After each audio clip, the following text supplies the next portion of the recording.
AI, it is a strategic technology. That means the country that is good in AI is going to dominate the next century. That means if the continent is left behind, we will where the Industrial Revolution left us. And that's not what we want. So if I look in this room, everybody has a skin in this game. If you don't define what artificial intelligence is from an African perspective, somebody is going to come from Europe and define it for you. Now remember, artificial intelligence is the encoding of natural intelligence into machines. So, who is that person whose intelligence that we're going to put in the machine? Is it going to be us Africans? Or is it going to be some person from another country that we're going to collect their intelligence and their experience and encode it in the machine? So that's actually the challenge. And let me show you where we are before we even talk about AI in Africa. We have this gap called the digital divide. If you don't have this one, you can't even think about solving artificial intelligence. The digital divide simply means that if we don't have the basic infrastructure, like the cell phone, right? Like the cell phone, if mom in the village, if our parents don't have access to a cell phone, and the cell phone has medical intelligence in there, has intelligence about the weather, the environment, how can they benefit from it? So there is a digital gap already. So the question is, would artificial intelligence help us bridge this digital divide gap, or is it going to make it worse? Because you need some basic infrastructure in place before you can contemplate about the infrastructure for artificial intelligence. So I want you to keep that in mind as you thinking about making AI a strategic technology. Now, what does strategic technology means? It means that it is a technology that places you or Africa or Senegal in an economic place in the world. If you lose the game, the consequences are going to last for a century. There's no other technology that we see immediately that's going to challenge this one. So before I do that, let me take you back to where we started. Now, everybody knows the famous Industrial Revolution, right? It's a steam engine. It started here in 1784. And where are we? We are about somewhere here now, Industry 4.0. So, you notice that you have to have Industry 3.0 before you can get Industry 4.0. We don't even have this. We're just barely there. But everybody else is here. And some people are already contemplating about being in Industry 5.0. But before we go that, let me go back. Everybody knows this? Yes. Yeah, so, although if I talk to my colleagues from the Western world, they think that this is where technology started. But I want to take you back here. I want to take you back to the construction of the pyramid, to physics, to quantum science, where people channel energy from space into the basement of the tomb of the pharaoh and use that to study the universe. So, you know, Kemet, this is our ancient name. I personally, you don't have to agree with me, but this is Kemet 1.0. And where I want us to be is in Africa 5.0. This gap that's here, what happened to it? See, in our collective memory, this gap here is missing. And then if you go here, you see that thing called quantum intelligence? This is what is in our gene. This quantum intelligence. This is the intelligence that our ancestors used to construct the pyramid, that even today We cannot use the modern artificial intelligence to replicate. But anyway, so we are about here. You see where artificial intelligence is not a standalone technology. It's a technology that moves with a lot of components. That's why you're going to put 5G, the wireless telecommunication mechanism that you need as a vehicle for implementing some of the automation that you need. Because you're not going to put a supercomputer somewhere in Senegal, run your code there, and then bring it back to you in the field to look at it. You're going to have a little gadget on you, right? And that little gadget has all the intelligence built in it. So as you're working, you are a walking personal internet, like the car. When the car is moving down the street, it's a personal automobile internet. That internet is talking to another car. For that to happen, you need 6G, not 5G. 5G is for your cell phone. Right? 6G is very short distances, and then any reality. As you see, once we move into any reality, we are going to take artificial intelligence to have emotion. So we design artificial intelligence, we want it to feel and behave like an African. We enter the X reality. And we're going to go to the digital twin first. So this is a very important question for us Africans. So this is manhood. The individual whose experience is going to develop data that are going to be captured in an intelligence system. The question is, who is this person here? If I put this guy, that's what the AI system is going to look like. But there's nothing wrong with it. This guy, if he's in China, he would replicate an intelligence system that reflects the culture in China, the philosophical being in China. So it is very important. If African is missing here, then this AI here is going to be made of all these people without African contribution in it. Also, you see this data here? This data here comes from a collection of human experience. And you see, as humans, we have been evolving for 200,000 years. And on the continent of Africa, we're the cradle of civilization, so that we have really experienced about where life started. We're 200 years, we're 700 billion people. We're very diverse. One of the things that AI is going to help us do is to manage this diversity. And this diversity makes systems strong, not weak. If you are in a country where there are so many different tribes, it's a strength, it's not a weakness. AI can help you harmonize that. It's also very localized. General intelligence is very small. Specific intelligence is very special to you, to a group of people, to a nation, to a continent. That's why it is very important that this manhood not be allowed, that Africa not allow other people to define this humanhood, because if other people define it, we're going to have AI and intelligence system that does not represent us. You just imagine you are a doctor in the hospital. You just bought an intelligence system, a medical assistant from Europe, right? That is in the room with a doctor doing an operation. So you see, we Africans, we sometimes have this thing called intuition. We're very emotional with our parents. See, it's only an African that can build that into the expert system that operate on our continent.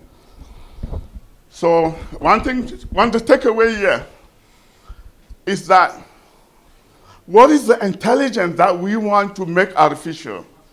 It's a combination of natural intelligence. Our continent is a very cultural, traditional environment. You can feel when you lose it, right? You can feel when you lose your tradition.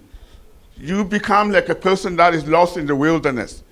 So The personhood intelligence is part of that persona, something that belongs to this tribe in Africa, to this group of people in Africa.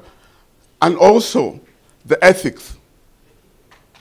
The ethics, because ethics is going to guide us, build sustainable society with sustainable AI.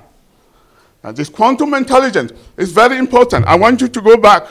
For those that are physicists, look at the origin of quantum intelligence. When our parents start to do this quantum intelligence, they say they're doing voodoo. You know, you guys know what voodoo? Once we get to the place where we can't measure things, where you use intuition, that becomes the end of, should I say, Western science? And then that's where the beginning of the Africans try to shine. You know? Okay, let me go keep my time. So, AI system is a black box. Whatever you put there, that's what you get. This data is the new gold. You know, in the Industrial Revolution, if you have a lot of fossil fuel, you have a good economy, like Saudi Arabia. That was black, they call it black gold, right? The new gold is data. So, if Senegal wants to get in this game, this is the new goal that they have to build a gold mine for this. Because if you want to train this box to solve a problem in Senegal, you cannot get this data from America. You have to get the data here in Senegal. That means right now, this academy has a lot of experience over the years. That experience should have generated data. And that data should have been the data that the intelligence system begins to mine so that you can build the next vision for the academy. When you have gold mine, when you go in our soil, there are lots of minerals. That mineral ought to be digitized and kept in this gold. Because without this, let's not talk about AI. And some of the AI, this data, you can sort of fake it, you can observe it. But this is the most important thing. We need data, my problem, we need data centers. Let me say I want to come to Senegal and study malaria and build medical systems that are going to help us sort of begin to tackle some of the problems in malaria. Where is the malaria database in Senegal? I can bet you it's in Louis Pasteur Institute, right? Because where I come from, that's where that data is. That's not good. You have to have your own data about your own diseases. Yeah. In one of these papers that we are presenting today, a young man, researcher, was studying the disease that killed coffee. You know, sometimes they plant coffee and they don't get a good yield because the coffee leaf is being eaten by some insect. You know where that individual writing the paper from one of the African universities got the data from? Washington, D.C. It's not good. It is taking us back to where? Where are the gold mines? In the continent. Where do they take gold the most and diamond? It's not here on the continent. So, if we don't do anything about this data, keeping here, it's going to be like we have diamond and we have gold, and the center for gold and coffee, Nestle, is outside of the continent, where we produce the cocoa. This is the place that you have to start. Create a center to collect your data about diseases, about government. If you want to transform the government, you have to save data about government, about our people. Then machine learning would allow you to give you the optimization process to build the government and the environment to run successfully. So very important. You see, this is what everybody thinks outside of Africa. When you come to us, you see that thing we put there, context. Context. Very important. You know, like if you go to the nursing home, like if you go to Japan, the younger people don't want to take care of the older ones. So what they do, they design robots to take care of grandpa and grandma. We don't want that. See, that context, the African context.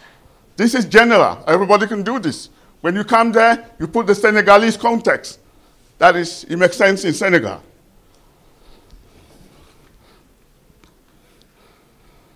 So, now let's go back to the challenges that we see. So, remember I told you when I go to conferences, they will show the map up about where the greatest things are happening around the world. This place is always empty. And if you are an African person sitting in the room, you scratch your head. You feel, you get angry about yourself. You look very small. Sometimes these conferences that I go to, I am the organizer. And I walk in the room, they think I'm there to serve coffee. That is not good. This is our problem. And how can we reverse this next revolution? So that when this map comes up, you are in the room, you feel accomplished. And it doesn't really matter what your own personal achievement is. You can have a Nobel Prize, but when they call you, they introduce he's from Africa. And people immediately have an image of Africa in their head. So for everybody who is in the science field, who wants to be proud, first make Africa proud. So if you see here, they just put us with others. This is the investment in AI. So, this is every country around the world today, so I think you said it very well, have developed a strategic plan to invest in this technology. And they set money aside, and they have advisory committee like the Academy of Science that is tasked to go and study the domain of artificial intelligence and tell the minister, the president, the economic sector, what do we need to do? And they come up with this. China said we're going to be the leader by 2020. And you know, we know where they are now in 2020 now. In 2030, they want to be the #1. France has a strategic plan. Investment, transformation of education, the storage of data, and how they're going to drive the European economy. India also has one. If you go through on the internet, you are going to see every country today has a strategic plan on how they're going to have a say in what? Quest for a new supremacy.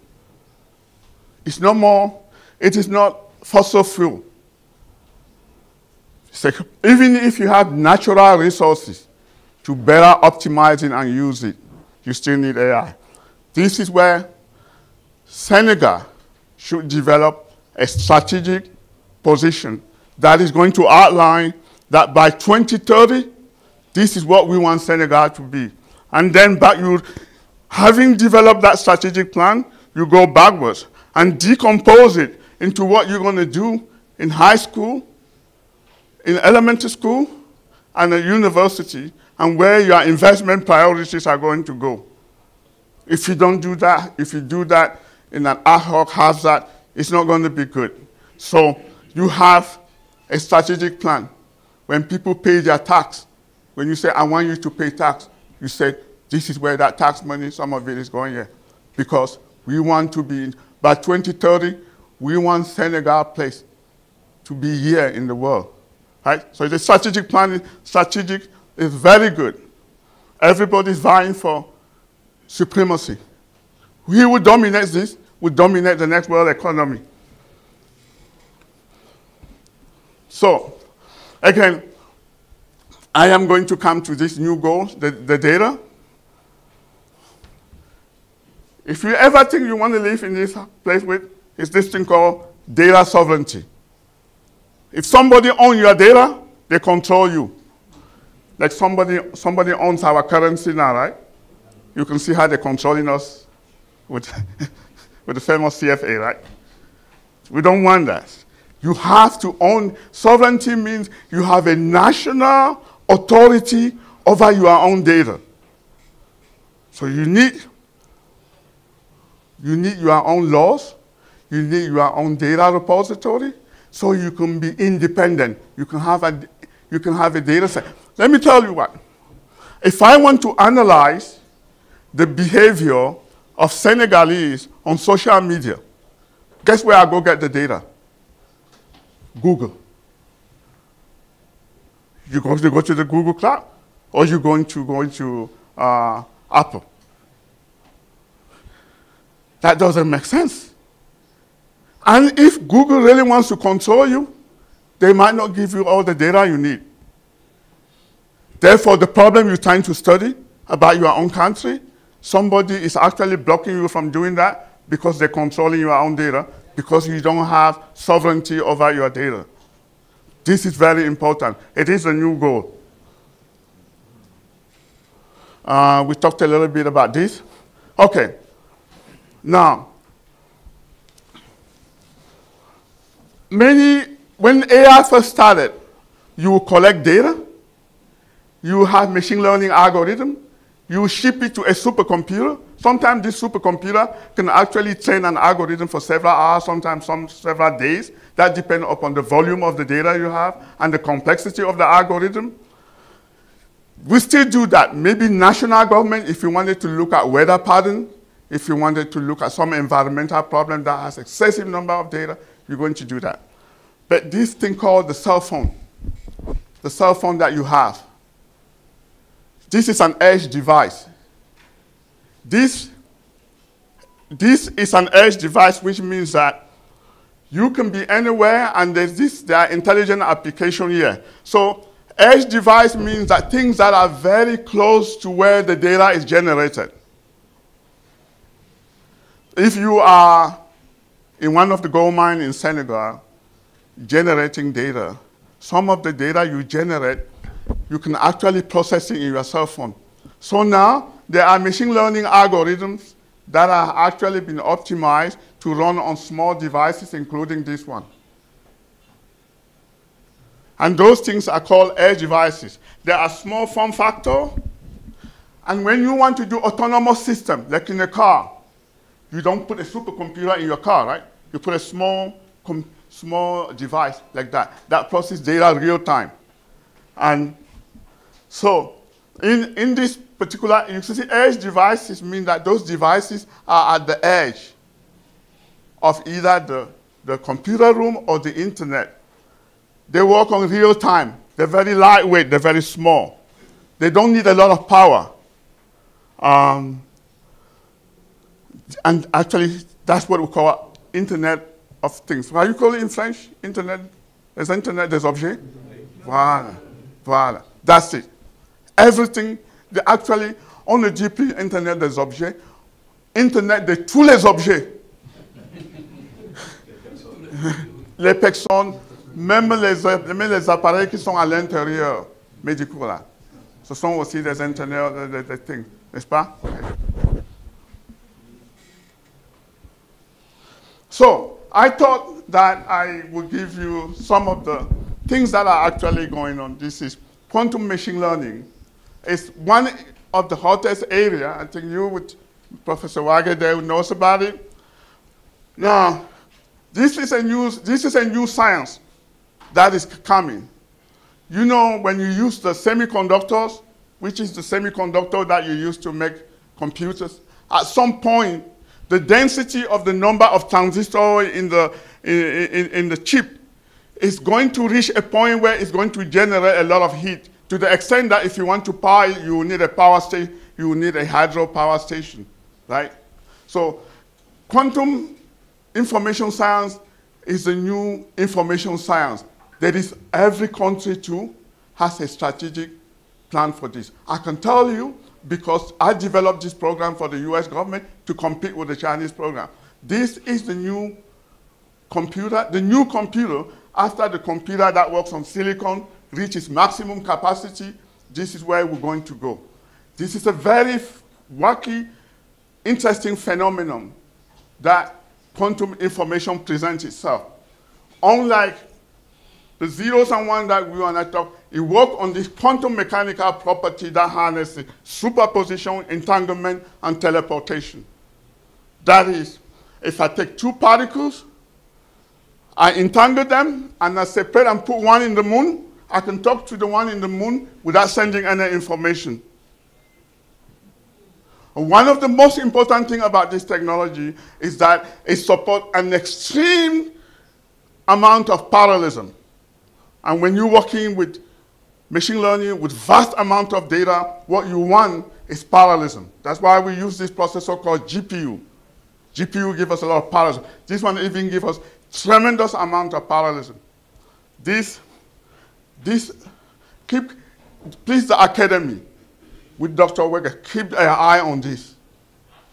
Keep it, the next generation, this is going to be a very big challenge. Now we are actually exploiting the just to solve some of the complex problems in artificial intelligence that traditional silicon-based computer cannot solve. We can use this. But the main purpose of quantum information system has very little, its application into machine learning is very small. It itself is an area that is going to transform technology in the future. If you look around Africa, IBM has gone around and put little offices of quantum thing. What they're doing, IBM is trying to figure out which is the shooting star amongst you that is so good. They keep you and they bring you to New York, right? So that you lose them. Please keep them here. Fund them. Find a program to fund them. So, computer hardware, as I told you before, this is our computer. If this is the supercomputer, the most fastest computer in the world. What I want to bring your attention is that this computer system is made up of different types of architecture. For those people know CPU, GPU. The thing is the sheer size of this computer. The computer can give you an exaflop of computational power. It needs about 15 to 30 megawatt just to power this computer. That is half of the electricity used in Dakar just to power this computer. And if you want to actually go into very difficult simulation or machine learning, you have to go here. If you want to simulate, get experience of what the climate looked like in the last 100 years, you're going to go here.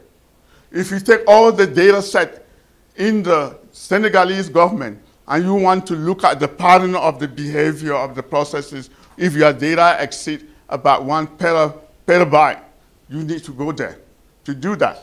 I presented it to say that, but this is not where we are. You see, remember the edge devices I talked to you? This is one of them. It's actually, you can put it on your fingertip. And that fingertip, you can put machine learning in there, and you can stick it any system that you want. This is another FPGA. They're so small, but they are actually configured to run machine learning and artificial intelligence. So in your car, you don't see this. In your car, in your smart car, that's what you see. Very small. So as you go out to develop a strategy for the country, you have to pay special attention to get the student have access to these devices and program them. Because once you have them that small, you can now put them in any small system. You can put it in your pocket. So if you want to track cows, let's say, for example, if a person wants to manage the number of cows that they have to see which one is sick and so on, you can actually develop an AI system and take it and put it on the cow and then put an antenna there. It can tell you how much water that cow has. It can tell you if they have certain diseases. It can tell you when to take care of that particular cow. So, but you don't do this, you do that. So in the automation using artificial intelligence, this is the one that you want. You can put this on a coffee tree, and then you can collect data, and it has artificial intelligence built into it. You know? So this thing called edge devices on chip. Artificial intelligence on the chip. So I am, give me my time, please. So, 2 minutes? Okay. This is another new AI topic that is coming. It's called multimodal AI. Currently, the AI system we're talking about only processes data. So you can take your voice, your picture, you can digitize it, and you can give it one. This multi-data is actually cognitive artificial intelligence, which allows you to actually put your emotion, video, text, and all of that into one single artificial intelligence so that you even have sound feeling there. And when you start, when you go, that AI system, you need to wear goggles. You enter into a virtual room. So if the other person is there, you actually see the person with his emotion and his sound. So when two people communicate, again, you see that 6G that I told you. Let's see. Okay, then the digital twin. The digital twin is very, very, very important concept, extension of artificial intelligence. A digital twin is a digital replica of a physical system. That is, I can create a digital version of myself, but it's not me. But that version of myself is actually just represented in data.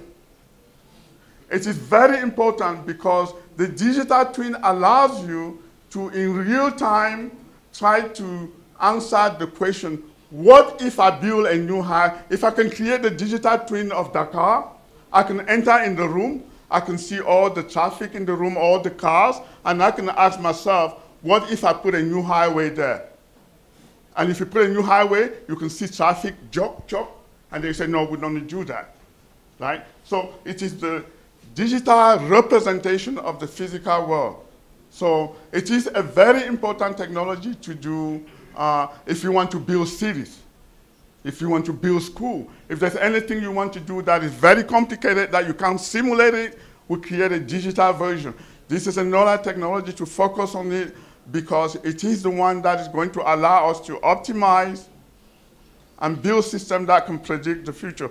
Okay, I'm welcome. So, finally, I'm almost at the end. So, you know, for everybody that is doing the field of artificial intelligence, it's based on mathematics, right? So the algorithm is based on mathematics, and it's also based on coding. That is, you have to have people that code. So when you think about AI, think mathematics and think algorithm. That's one of the most difficult part of AI. So the question is, how long is it going to create a workforce that can program in your famous language and also do the mathematical optimization? Luckily, there are new systems now, artificial intelligence, that say, don't do any code.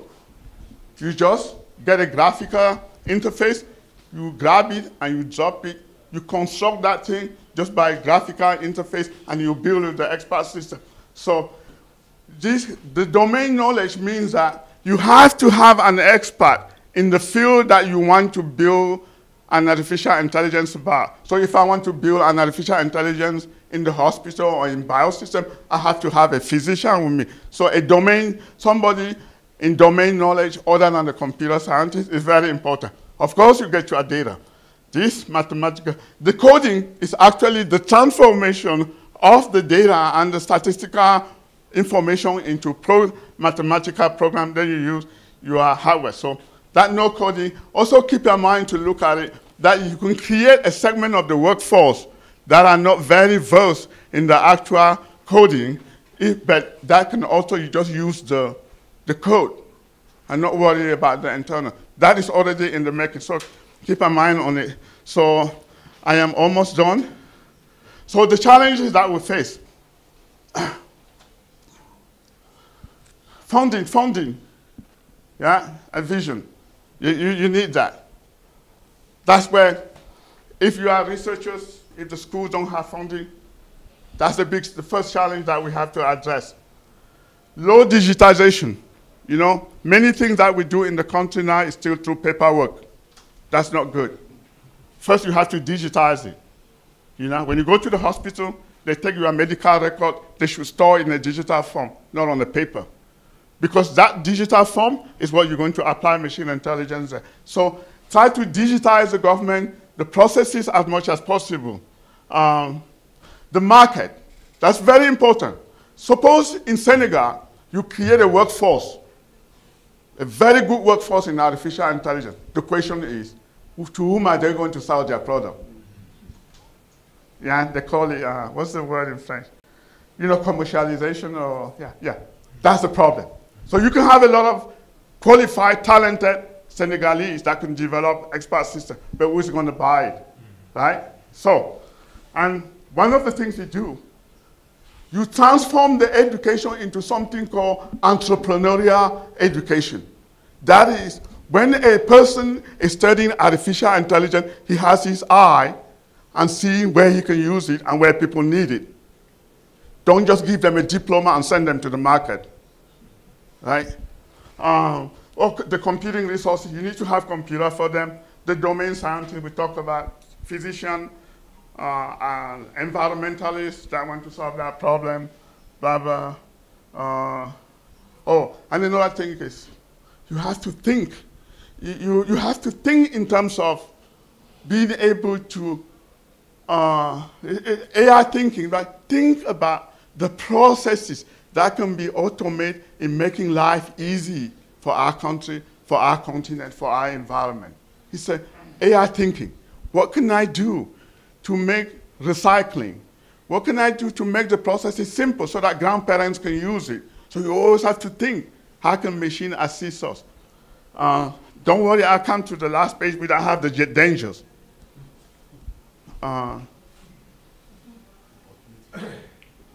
Opportunities. Let me say, one of the dangers, and I think you alluded to, is ethics, right? You pointed that very well. Now, one of the big problems of Industrial Revolution is that it did not have an ethic component. And because it did not have an ethic component, that's why we're paying the tax for Industrial Revolution in terms of environmental degradation, social decay, because the Industrial Revolution just put out products. It didn't care how it affected environment, how it affected culture. We don't want that to happen in AI. So the very important component of AI is ethics. And where is ethics going to come from in Senegal? It is your African traditional value system that you have to use it to create the ethics. We're not going to borrow it from the European. We're not going to borrow it from American. We're going to extract that ethics from our culture and build it into our intelligence system. If you go to around Africa, you will hear things like Ubuntu. You will see people affinity to the environment. All of these concepts will have to be built in our own artificial intelligence. But these are some opportunities. How many people have been to Egypt or they've seen hieroglyphics and they can't read it? You know, our ancestors left us a large volume of knowledge in Egypt, but it's in hieroglyphics. To decode that knowledge, you have to first understand hieroglyphics, then translate it into French, then understand what our ancestors were talking about. With AI, we can do automatic translation of hieroglyphic, and every little child can understand what the Egyptians were thinking when they built the pyramid, when they did all those wonderful things. So the translation of hieroglyphic into African languages, and also the translation of, one of the things that people think is a problem for Africa is because we speak so many languages.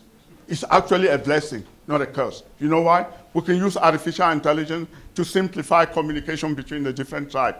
So if a mother is in the farm from this tribe, we should be able to have them access to technology in their natural language.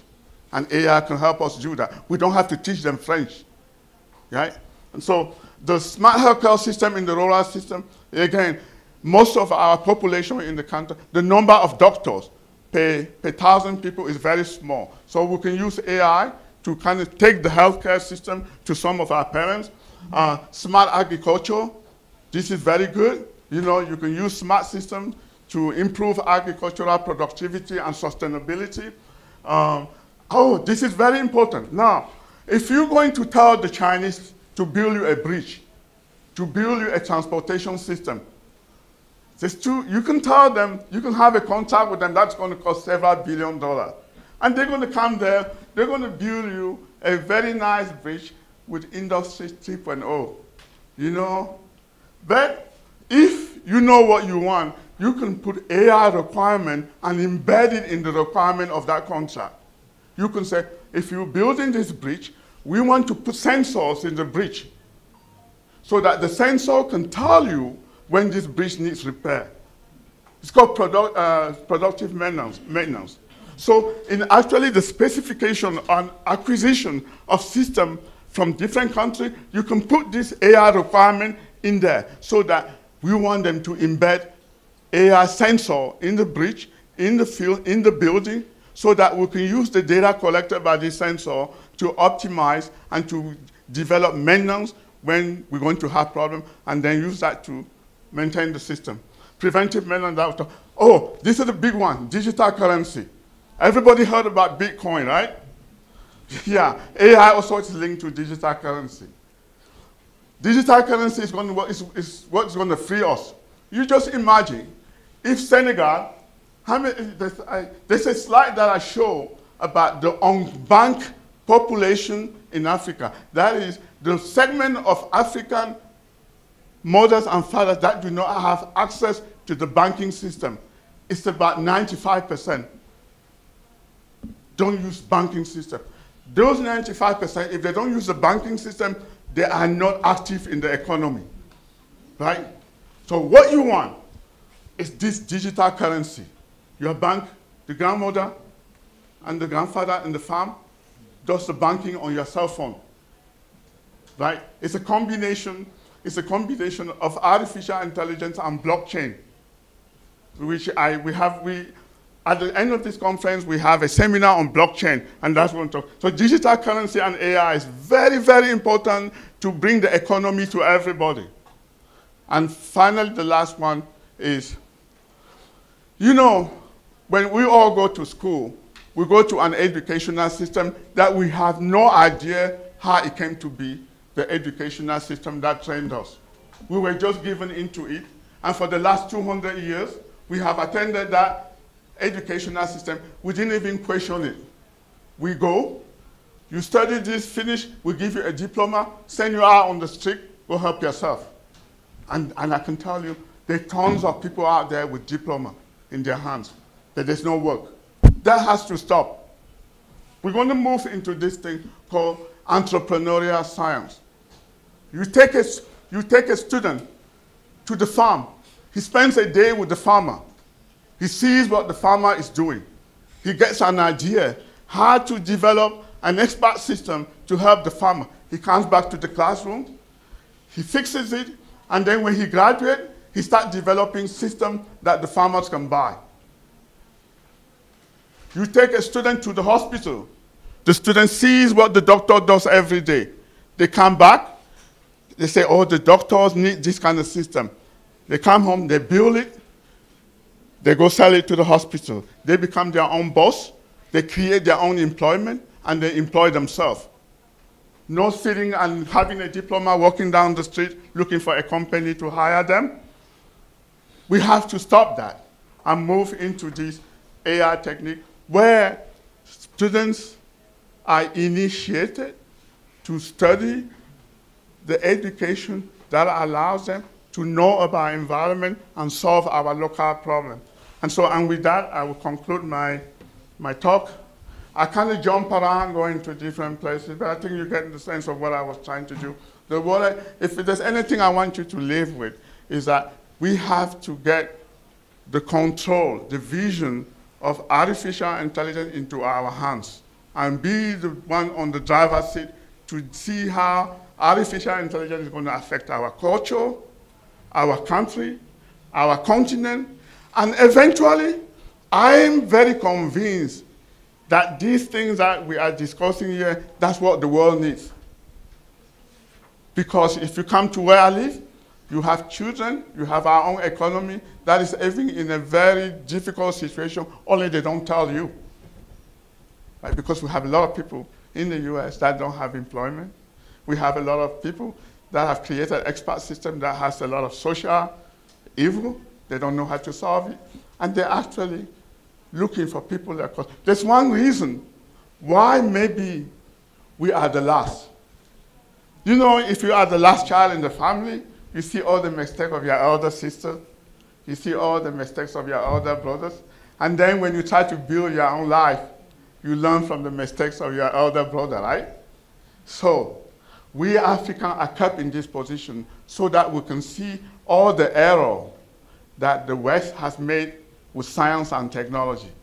And then use that wisdom that we saw and build the real scientific and engineering infrastructure that can save the planet. Thank you.